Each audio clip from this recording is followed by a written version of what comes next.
Je m'appelle Thomas Messias, je suis un homme blanc, cisgenre, hétérosexuel, et le cinéma français des années 70 n'a pas beaucoup de secrets pour moi. Vous écoutez Mansplaining épisode 40. Bedos, Dabadi, les hommes des années 70 iront-ils tous au paradis ? Un podcast, slate.fr.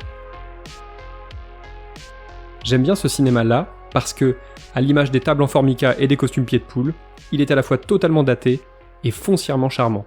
Pour le dire autrement, je suis ravi qu'on soit passé à autre chose, et en même temps, c'est un cinéma qui est parfois plaisant et souvent très instructif. Ça permet notamment de mieux comprendre quel pouvait être l'état d'esprit qui animait les hommes dans les années 70 et comment s'établissaient les rapports de genre à cette époque-là. Étant moi-même né dans les années 80 et ayant réellement commencé ma vie culturelle dans les années 90, c'est par le cinéma que j'ai essayé de comprendre à quoi ressemblait la génération qui m'avait précédé. À la fin du mois de mai, on a appris les disparitions successives de Jean-Loup Dabadi, célèbre plume ayant écrit autant de tubes que de succès du cinéma français, et de Guy Bedos, acteur et humoriste politiquement très engagé. Tout cela a fait renaître en moi, et chez bien d'autres d'ailleurs, des souvenirs des 2 films coécrits par Dabadi et Yves Robert, et interprétés, entre autres, par Bedos. Comme une madeleine d'une époque que je n'ai pas vécue, j'ai été pris par l'envie de revoir Un éléphant ça trompe énormément et sa suite, Nous irons tous au paradis, réalisé par Yves Robert et sorti respectivement en 76 et en 77. Dans l'épisode 5 de Mansplaining, sobrement intitulé « En finir avec les bandes de potes », je vous disais tout le mal que je pensais de la plupart des films qui mettent en valeur l'amitié masculine. Déjà parce qu'ils prônent généralement des valeurs qui ne sont pas les miennes, et ensuite parce qu'ils baignent dans le patriarcat avec un sourire satisfait. Concernant les 2 films d'Yves Robert, mon avis est plus partagé, et c'est sans doute pour cela que je ne les avais pas évoqués à l'époque. Dans Un éléphant ça trompe énormément et Nous irons tous au paradis, on retrouve certaines des caractéristiques que j'évoquais déjà dans l'épisode 5, comme par exemple cette façon qu'ont les hommes de se réunir à travers le sport, et en l'occurrence, le tennis. Ici, il agit comme un élément fédérateur, mais aussi comme un vecteur de nombreuses dissensions, l'esprit de compétition ayant tendance à échauffer les esprits. Est-ce qu'il paraît que vous l'êtes toujours ce mois-ci, mais malheureusement, vous se mâchez comme une patate. Qu'est-ce qui t'a dit ça, mon petit bonhomme ? C'est mon père. Il vous bat chaque fois qu'il veut. Allez, Etienne, c'est ridicule. Embrasse-le, viens. Connard. Les séquences sur le court sont prodigieuses, et celles dans les vestiaires au moins aussi importantes, comme le disait d'ailleurs Dabadi au micro de France 3 Grand Lyon en 2016, à l'occasion du Festival des Lumières, où il avait fêté les 40 ans du premier film en compagnie de Guy Bedos. Une fois dans un vestiaire de tennis, en culotte courte, c'est des enfants comme dans une école. Et ça commence à chambrer, à se raconter des histoires, à pleurer, à se mettre en colère, à se fâcher, etc. Et les femmes se disent, ça lui fait du bien, il va jouer au tennis. Et ça a engendré toutes leurs mésaventures. Le truc avec ces 2 films, c'est qu'ils sont très habilement écrits, et qu'ils arrivent à faire coexister la comédie vraiment drôle et le drame le plus déchirant. Et puis surtout, les portraits qu'ils proposent ne sont pas unidimensionnels. Parmi les 4 amis dont ils décrivent les déboires sentimentaux et les tourments existentiels, celui qui me semble le plus emblématique est peut-être celui de Bouli, joué par Victor Lanoux. Bouli, c'est le beauf sympa, qui ne se gêne jamais pour reluquer les filles et les aborder en toute occasion, qu'elles jouent au tennis sur le court voisin, ou qu'elles soient invitées au même mariage. Vache, t'as vu les cannes ? Voilà. Merci. Oh la vache. Vous savez les petits pois, les mecs ? Non, arrête, c'est gênant. J'aime pas quand tu fais ça. On précise que les petits pois de l'extrait correspondent à ceux de la culotte de la tenniswoman que Bouli vient de regarder de bas en haut, puis de haut en bas, sans se cacher le moins du monde.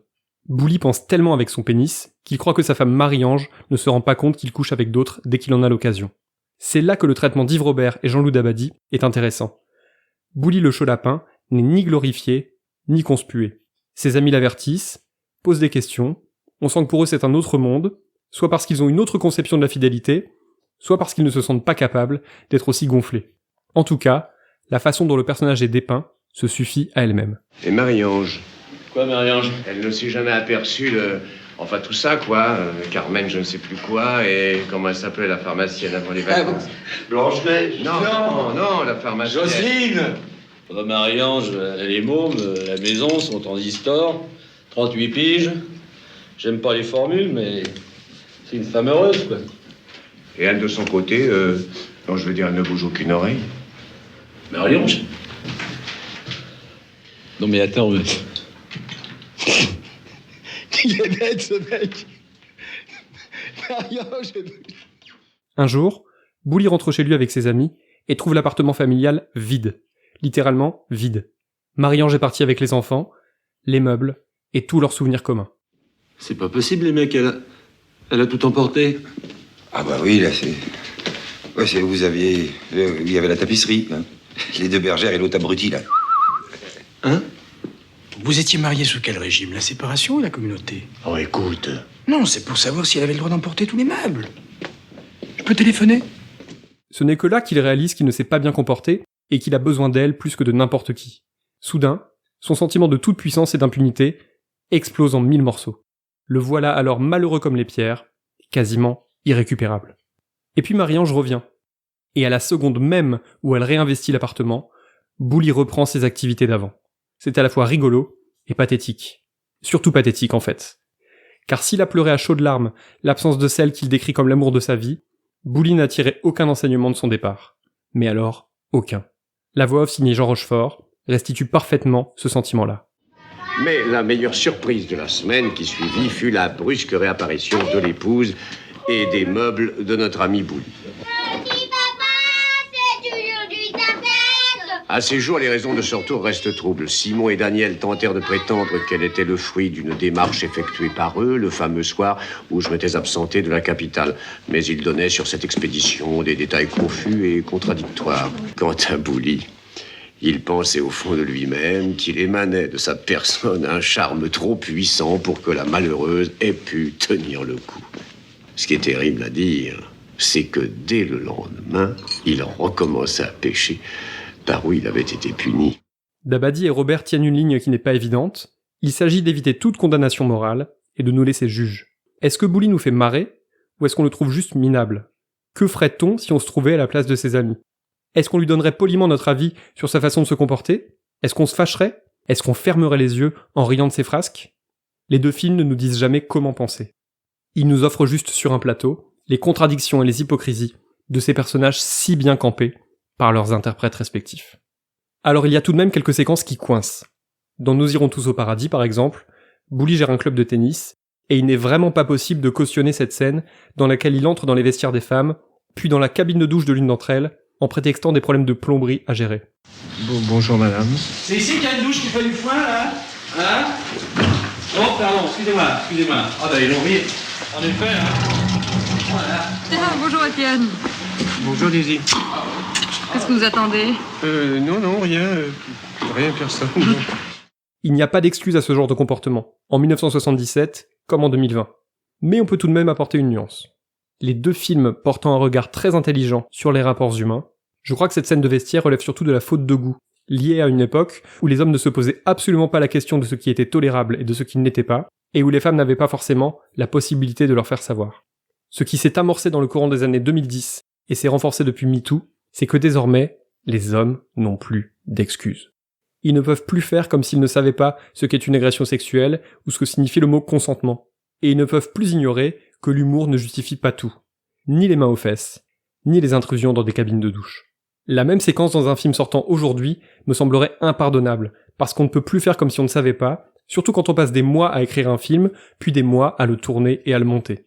Ça ne peut pas être juste une petite erreur d'inattention. Mais je pense que s'ils étaient encore là pour faire des films, Yves Robert et Jean-Loup Dabadi se dispenseraient de cette scène et trouveraient d'autres façons de faire rire, parce que leur talent est indéniable. Breaking news, le monde évolue, les rapports hommes-femmes aussi, et ce qui était toléré hier ne l'est parfois plus aujourd'hui. Cela ne signifie pas pour autant que Coluche serait en prison, pour reprendre cette expression devenue une blague sur les réseaux sociaux, et cela ne signifie pas non plus qu'il faut mettre à la poubelle tous les films du monde d'avant. On peut ressentir beaucoup de plaisir devant Un éléphant ça trompe énormément et Nous irons tous au paradis, tout en tiquant face à une poignée de répliques. D'ailleurs, écoutez bien celle qui suit. Moi, j'ai dû me la remettre plusieurs fois pour être certain d'avoir bien entendu. Allô? Madame Chatin, vous pouvez pas baisser votre musique de nègre, s'il vous plaît? Musique de nègre, Tannhauser. Là encore, l'emploi de ce que les Américains et les Américaines appellent le N-word dans une réplique parfaitement inutile qui plus est, a de quoi glacer le sang, mais on peut éventuellement se dire que c'est là aussi une question d'époque. Oui, c'était déjà raciste et idiot d'employer ce terme dans les années 70. Mais c'est une époque où ce mot faisait aussi partie du nom d'une meringue chocolatée souvent vendue dans les pâtisseries et où les biscuits Bamboula étaient disponibles dans les supermarchés. Encore une fois, ça n'excuse rien. Je peux me tromper, mais je pense sincèrement que Dabadi ou Yves Robert n'avaient juste pas conscience de ce qu'ils faisaient en employant ce mot de 5 lettres. Aujourd'hui, là encore, il n'est plus possible de l'ignorer, parce que les personnes racisées ont enfin un peu d'espace pour pointer du doigt tous les comportements et toutes les expressions racistes qui jalonnent leur vie quotidienne, et donc la nôtre. À l'époque, se réunir et prendre la parole sur ces sujets leur était quasiment impossible.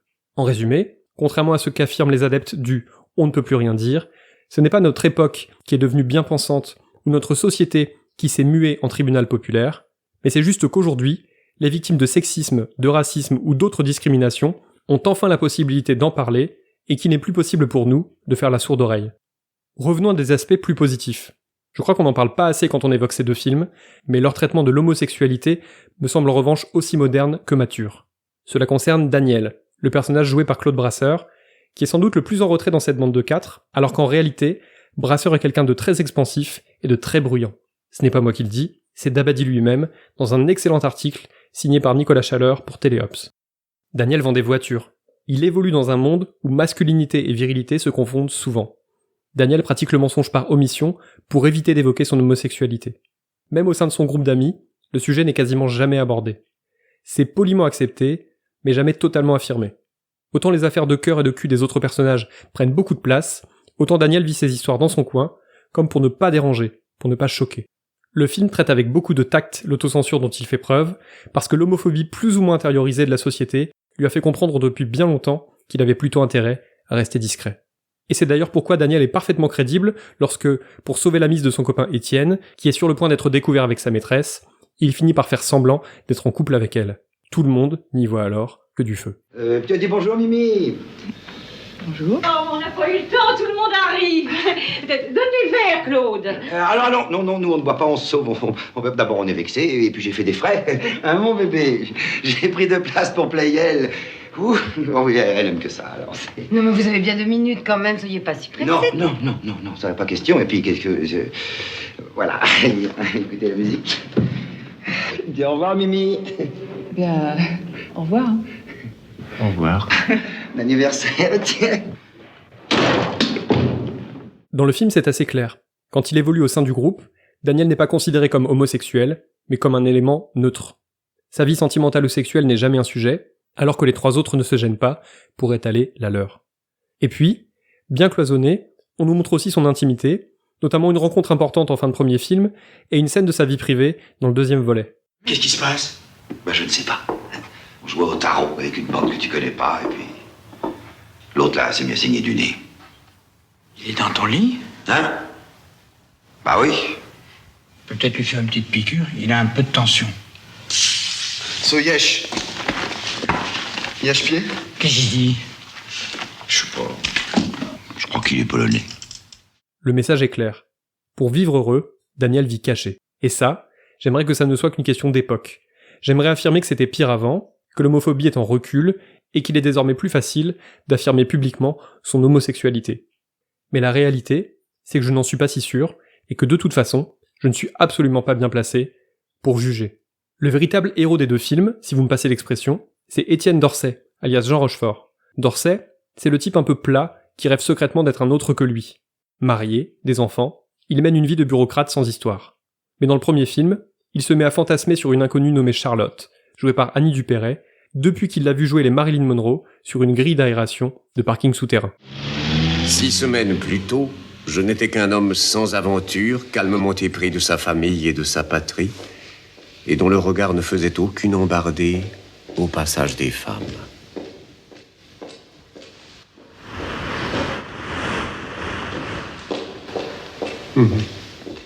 On se retrouve à avoir assez envie qu'Étienne parvienne à exaucer son fantasme, mais on jubile énormément de le voir multiplier les rendez-vous manqués à force de malchance et de quiproquos. Là encore, Robert et Dabadi ne jugent pas le personnage. Et tiens d'ailleurs, petite parenthèse, d'après un sondage IFOP qui date de 2016, 1/3 des femmes et 50% des hommes ont déjà commis un adultère au cours de leur vie. Je crois que si nous sommes aussi nombreux et nombreuses à aimer Jean Rochefort, c'est justement parce qu'à travers un certain nombre de rôles, il a incarné un archétype assez peu exploré dans le cinéma français. Celui de l'homme pas franchement viril, pas franchement beau non plus, qui rêve sans cesse d'être quelqu'un d'autre. Il voudrait être plus musclé, plus fantasque, plus aventureux, plus conforme à ce qu'il pense que les femmes attendent des hommes. La situation de grand écart quasi permanent dans laquelle il se trouve alors lui fait autant gagner en ridicule qu'en charme.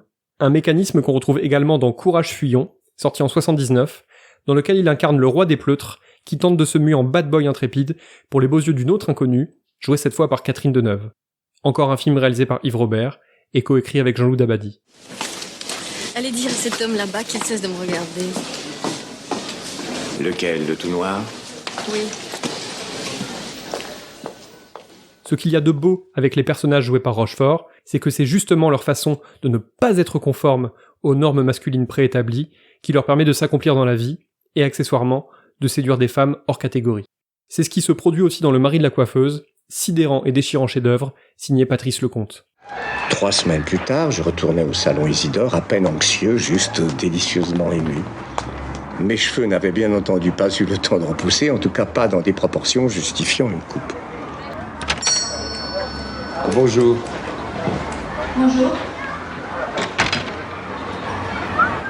Mathilde se comporta comme si elle me voyait pour la première fois, muette et distante, ce qui bien sûr excitait encore davantage mon désir. Elle le savait sans doute.